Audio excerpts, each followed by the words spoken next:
भागना और महकाना है केवल काम खुशबू का, कभी खुशबू नहीं मोहताज होती कददानों की। प्रतिभाएं उम्र का तकाजा नहीं देखती है, प्रतिभाएं जब होती हैं तो खुद ही निखर के चली आती है। सुल्तानपुर जनपद की शान और गौरव की परिभाषा लिखने वाली रेणु पांडे इस वक्त मेरे साथ है।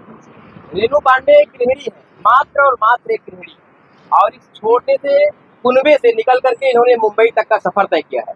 हाल ही में बिग बी यानी बॉलीवुड के जो सुपरस्टार अभिनेता रहे अमिताभ बच्चन साहब के सामने कौन बनेगा करोड़पति के हॉट सीट पर ये बैठी थी, और वहां पर इन्होंने बड़ी बेबाकी से बिग बी के सवालों के जवाब दिए।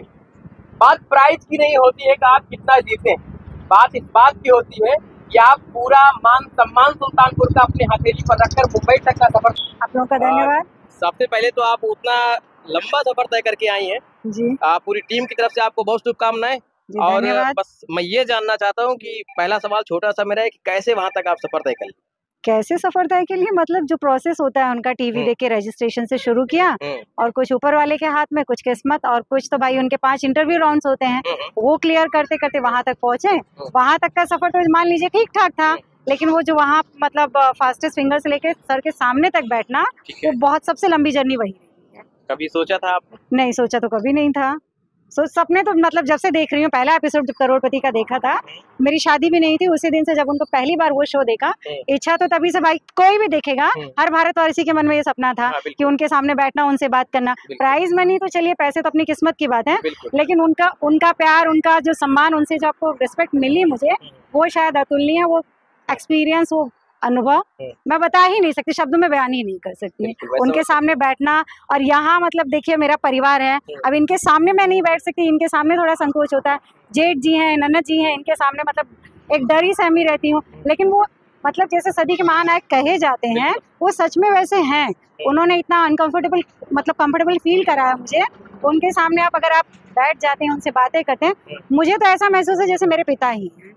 इतना अच्छी तरह से उन्होंने मेरे साथ मतलब बातें की और मुझे इतना कंफर्टेबल फील कराया, और पूरे सेट पे सबसे बड़ी अच्छी बात रही कि उनके हाथ से मुंह मीठा करने का सौभाग्य सिर्फ मुझे प्राप्त हुआ है। बहुत शानदार। जब से आप हॉट सीट पर गई हैं, शहर की बहुत सारी महिलाएं ऐसी हैं, उन्हें मन में हो रहा है हम भी रेणु पांडे कभी बने, तो क्या कैसे बनेंगी, वो कुछ टिप्स दीजिए उनको। बात कुछ नहीं, आप टीवी देख रहे हैं, टाइम पास करिए, मोबाइल देख रहे हैं, आपके हाथ में रील्स देखना, वीडियोस देखना है, तो सभी कर रहे हैं, तो थोड़ा देखिए, उसमें दिमाग लगाइए, क्या चीजें चल रही हैं, आप कहाँ रजिस्टर कर सकते हैं, क्या कर सकते हैं, करिए, फिर ऊपर वाले के हाथ में छोड़ दीजिए, प्रयास करते रहिए। तो क्या रेणु को सवालों से जुगलबंदी का शौक है? सीरियल वगैरह, सात बहू वाला सीरियल नहीं देखती है क्या? नहीं, सवालों से जुगलबंदी। बस।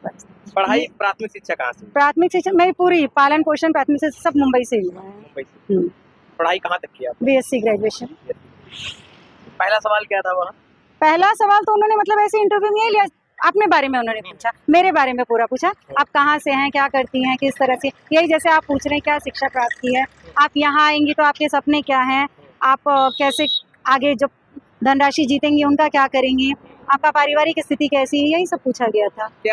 क्या चैलेंजेस आए इस दरमियान यहाँ से वहाँ तक? चैलेंजेस तो बहुत आए, आपको 6 राउंड क्लियर करने होते हैं, हर राउंड में आपको नहीं पता कि अगले राउंड में आप रिजेक्ट हो जाओगे, और मतलब काफी लंबा चौड़ा प्रोसेस है, और जीके के लगभग वहां तक पहुंचने के लिए मुझे कम से कम नहीं करके भी 35-40 सवालों का जवाब देना था। मतलब मैंने उड़ती खबर मेरे पास तक आई, ये आप घर वालों को सरप्राइज देना चाह रही थी? बिल्कुल, मैं सरप्राइज नहीं, सरप्राइज तो मैं देना सच में चाहती थी, मैं सरप्राइज देना चाहती थी, लेकिन मेरे आने के पहले सरप्राइज लीक हो गया।